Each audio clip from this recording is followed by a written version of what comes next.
AC യിൽ നിന്നിട്ട് നല്ല ദാഹിക്കുന്നല്ലോ.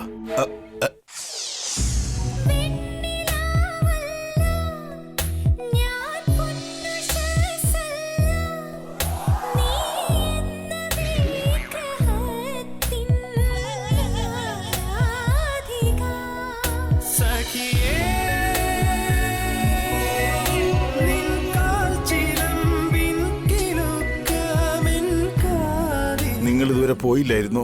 നിങ്ങളൊന്നും വിടുകയാണെങ്കിൽ ഞാൻ പോവായിരുന്നു. ഞാനതിന് നിങ്ങളെ കൈ പിടിച്ചിട്ടില്ലല്ലോ. നിങ്ങളാ എന്റെ കയ്യിൽ പിടിച്ചിരിക്കുന്നേ. എന്റെ വാട്ടർ ബോട്ടിൽ പിടിച്ചിരിക്കല്ലേ? വെള്ളം വേണോ സാർ? വേണ്ട. പിന്നെന്തിനാ സാറ് ബോട്ടിൽ എടുക്കാൻ വന്നേ? അത് നിങ്ങളെ ബോട്ടിലെന്ന് അറിയാതെയാ. നിങ്ങൾ ശരിക്കും കല്യാണം കഴിഞ്ഞിട്ടില്ലേ? എന്നെ കണ്ട കല്യാണം കഴിഞ്ഞ ആളെ പോലെ തോന്നുന്നുണ്ടോ? കല്യാണം കഴിഞ്ഞോ ഇല്ലയോ, 4 പിള്ളേരെ അമ്മയെ പോലെ ഉണ്ട്. സാറിന്റെ കല്യാണം കഴിഞ്ഞായിരുന്നോ? ഇതുവരെ കഴിഞ്ഞില്ല. Same pitch sir.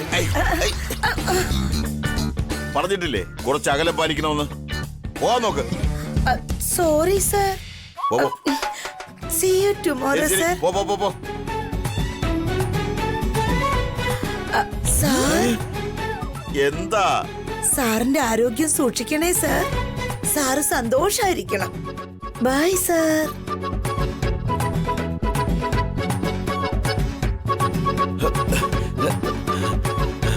എന്താ ഇത്? ഇവരെന്തിനാ എന്നെ ഫോക്കസ് ചെയ്യുന്നത്? എന്റെ കല്യാണത്തെ പറ്റി ഇവരെന്തിനാ ചോദിക്കുന്നേ? ഇവര് പോയിന്റ് ചെയ്യേണ്ട ആവശ്യമില്ലായിരുന്നു. ഇനി ഇവരിൽ നിന്ന് എങ്ങനെയാ ഓരോ ദിവസവും രക്ഷപ്പെടുന്നത്?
പോവാം.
AC കാറിൽ പോവേണ്ട ആള് എഞ്ചിൻ പോലും ഇല്ലാത്ത സൈക്കിളിൽ പോവേണ്ട അവസ്ഥ.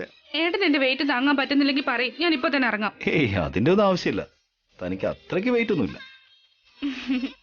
എനിക്ക് നമ്മുടെ ഫാക്ടറിയിൽ പോയ ദിവസങ്ങൾ ഓർമ്മ വരിക. അന്ന് നമ്മൾ ഇതുപോലെ സൈക്കിളിലല്ലേ പോയിക്കൊണ്ടിരുന്നത്. ഉം.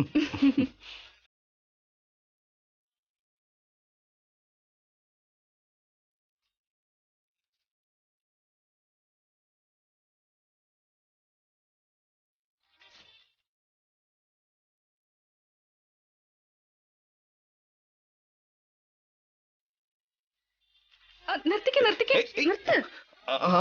നിർത്തി ആ, എന്താ വസു? പഞ്ഞിമിഠായി വേണമായിരുന്നു. ഓ കുട്ടികൾക്കോ? എനിക്ക്. ഇയാളെന്താ കൊച്ചുകുട്ടിയാണോ? എന്താ വലിയ ആൾക്കാർ പഞ്ഞിമിഠായി കഴിക്കാൻ പാടില്ലേ?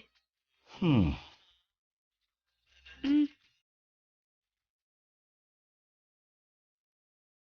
ഇതിൽ നിന്ന് 2 തരണേ.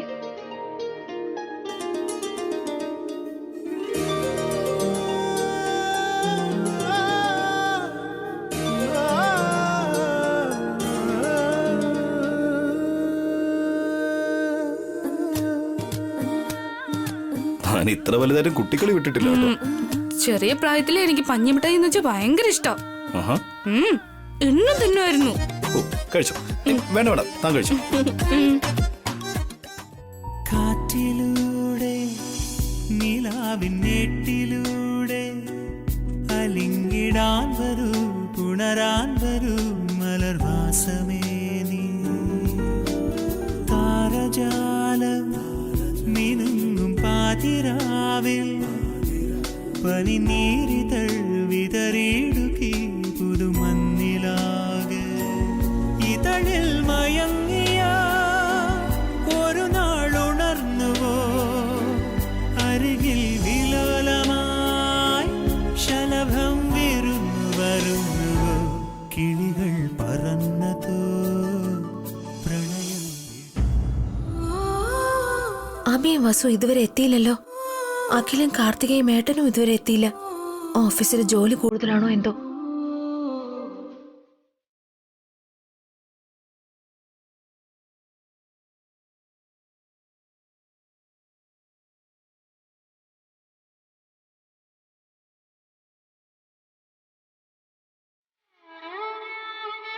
എന്താ അനിയ, കാറിൽ വരേണ്ടിയിരുന്ന എന്റെ അനിയത്തിയെ സൈക്കിളിൽ ഇരുത്തിക്കൊണ്ടുവന്നു. ആ ചോദ്യം ഏട്ടത്തിയുടെ അനിയത്തിയോട് ചോദിച്ചാ മതി. വന്ന കാറും പറഞ്ഞയച്ചിട്ട് എന്റെ സൈക്കിളിൽ വലിഞ്ഞേറി വന്നതാ. അങ്ങനെയൊന്നും അല്ല ചേച്ചി. ഈ ഏട്ടൻ കാറിൽ പൊക്കോണ്ടിരുന്ന എന്നെ കാറിൽ നിന്ന് ഇറക്കി ഈ സൈക്കിൾ കൊണ്ടുവരാ ചെയ്തേ. ശുദ്രക്രിയ ചെയ്താൽ അതിനൊരു ഭംഗി വേണ്ടേ വസു? ചേച്ചി തന്നെ പറയൂ, ഞങ്ങൾ രണ്ടുപേരിൽ ആര് പറയുന്നതാ സത്യം? അബി പറഞ്ഞതാ സത്യം എന്ന് തോന്നുന്നു. എന്താ ചേച്ചി ഇത്? ചേച്ചിയുടെ അനിയത്തിയെ സപ്പോർട്ട് ചെയ്യാതെ ഇങ്ങനെ അനിയനെ സപ്പോർട്ട് ചെയ്യുന്നത് എന്തിനാ? അബി എനിക്ക് അനിയനായതിനു ശേഷം നീ എനിക്ക് അനിയത്തിയായിട്ട് വന്നത്. പക്ഷേ നേരത്തെ ഉള്ള കാതിനേക്കാളും പിന്നീട് വന്ന കൊമ്പാണ് വലുതെന്ന് കേട്ടിട്ടില്ലേ? ഈ പഴഞ്ചൊല്ലൊന്നും എന്റെ ഏട്ടത്തിന്റെ മുമ്പിൽ വേവില്ല കേട്ടോ. എന്റെ ഏട്ടത്തി എപ്പോഴും എന്റെ സൈഡ് തന്നെ. അത് മനസ്സിലാവുന്നുണ്ട് സാർ. ചേച്ചി കുട്ടികൾ വന്നായിരുന്നോ? വന്നു. അവര് സ്നാക്സ് കഴിക്കുക. ആ, നിങ്ങൾ വന്നേ.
ഞാൻ അത്രയ്ക്കൊന്നും കഷ്ടപ്പെട്ടില്ല വസു. ഈ റൂം വൃത്തിയാക്കിയതും തുണിയൊക്കെ അയൺ ചെയ്തതും ഉണ്ണിയാ. ഉണ്ണിയോ? അതെ അബി, ഞാൻ വേണ്ടെന്ന് പറഞ്ഞിട്ട് അത് കേൾക്കാതെ ചെയ്തു. ഉണ്ണി ഉണ്ണി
ഓഫീസിൽ വെച്ച് അമ്മയുടെ നേർക്ക് വീണ്ടും മർഡർ അറ്റംപ്റ്റ് നടന്നോ? അമ്മയ്ക്ക് ഇപ്പൊ എങ്ങനെയുണ്ട്?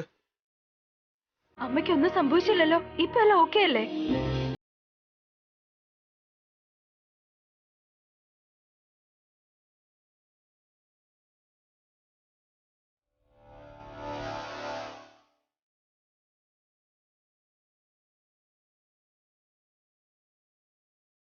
നിങ്ങളിങ്ങനെ സ്നേഹം കാണിക്കുകയാണെങ്കിൽ എനിക്കൊന്നും സംഭവിക്കില്ല. ഞാനൊരു 100 വയസ്സ് വരെ ആരോഗ്യത്തോടെ ജീവിക്കും വൈഷ്ണു. അതുകൊണ്ടല്ലേ ഇവരെ നിങ്ങളുടെ അടുത്തുനിന്ന് ഞാൻ അകറ്റുന്നത്. അന്ന് അമ്മയുടെ ബർത്ത്ഡേക്ക് അങ്ങനെ സംഭവിച്ചു, ഇന്നതാ ഇങ്ങനെ. അമ്മയ്ക്ക് ഈ പ്രായത്തില് ഇത്രയും ടെൻഷന്റെ ആവശ്യമുണ്ടോ? സമാധാനത്തോടെ വീട്ടിൽ റെസ്റ്റ് എടുത്തൂടെ? നിങ്ങൾ ഉത്തരവാദിത്വം ഏറ്റെടുക്കുകയാണെങ്കിൽ ഞാൻ റെസ്റ്റ് എടുത്തോളാം മോനെ. ഏട്ടൻ പറയുന്നത് അത് തന്നെ അമ്മേ. സ്വത്തിന് വേണ്ടിയല്ലേ അമ്മയുടെ നേർക്ക് വധശ്രമമല്ല നടക്കുന്നത്. ആ സ്വത്ത് മുഴുവനും അമ്മ ഇപ്പൊ തന്നെ ഞങ്ങളുടെ പേരിൽ എഴുതുകയാണെങ്കിൽ പിന്നെ ഒരു പ്രശ്നവും ഉണ്ടാവില്ല.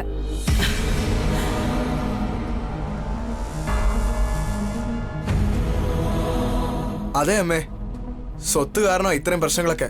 ആദ്യം സ്വത്ത് മുഴുവൻ ഞങ്ങൾക്ക് എഴുതിത്താ, ഞങ്ങളെല്ലാം നോക്കിക്കോളാം. എങ്ങനെയുണ്ട് അമ്മയെന്ന് ചോദിച്ച് അടുത്ത് വന്നപ്പോ എന്നോടുള്ള സ്നേഹം കൊണ്ടാ വന്നതെന്ന് ഞാൻ വിചാരിച്ചു. ഇങ്ങനെ സ്വത്ത് ചോദിക്കുമെന്ന് ഞാൻ വിചാരിച്ചില്ല. ഞങ്ങൾ സ്വത്ത് കിട്ടാൻ വേണ്ടിയൊന്നും അല്ല അമ്മ ഇങ്ങനെയൊക്കെ പറഞ്ഞത്. അമ്മ സേഫ് ആയിട്ട് ഇരിക്കാൻ വേണ്ടി സ്വത്ത് ഞങ്ങളുടെ പേരിൽ ആക്കാൻ പറഞ്ഞു, അത്രേ ഉള്ളൂ. അപ്പോ നിങ്ങൾക്ക് സന്തോഷമായിട്ടിരിക്കാൻ പറ്റുമോ? സ്വത്തിനു വേണ്ടിയാണ് എന്നെ കൊല്ലാൻ ശ്രമിക്കുന്നതെന്ന കാര്യം സത്യമാണെങ്കിൽ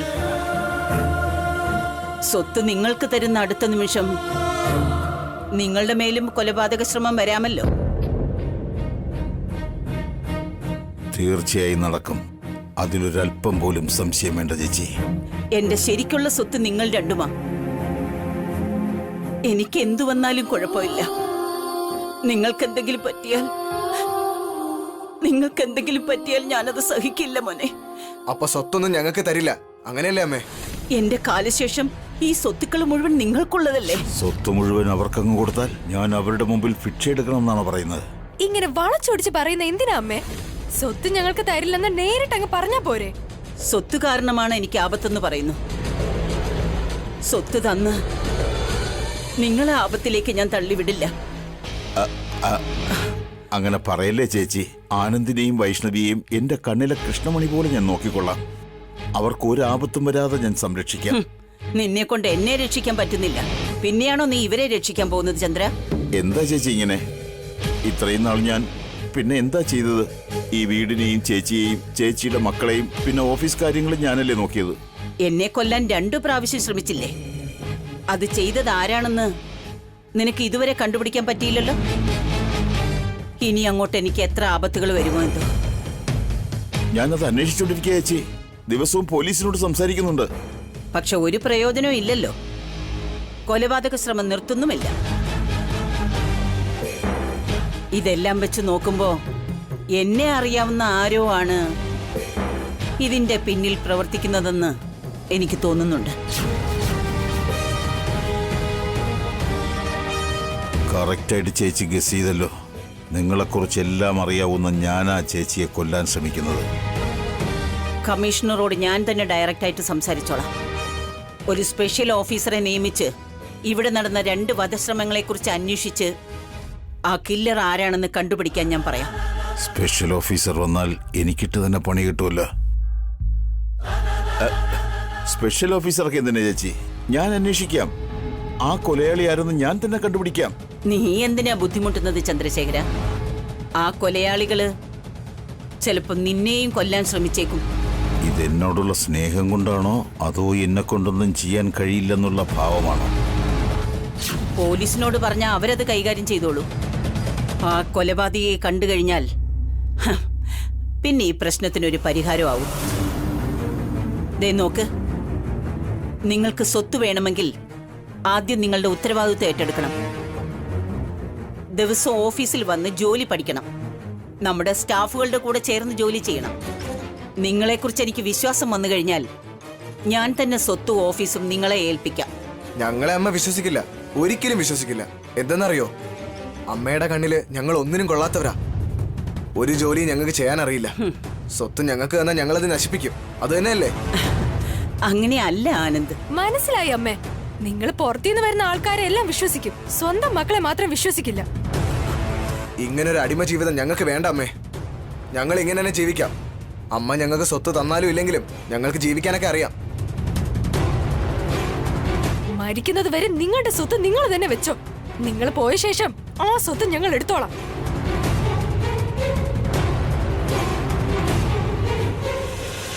സ്വത്ത് ചോദിക്കാനായി കുട്ടികളെ ചേച്ചിയുടെ അടുത്ത് അയച്ചപ്പോ ചേച്ചി എന്താ അത് നിസ്സാരമായി കണ്ടത്? എന്റെ ദൈവമേ, എന്റെ കുട്ടികൾ എന്താ ഇങ്ങനെയായി പോയത്? ഇവരെ മാറ്റി നേർവഴിക്ക് ആരാ നയിക്കുക?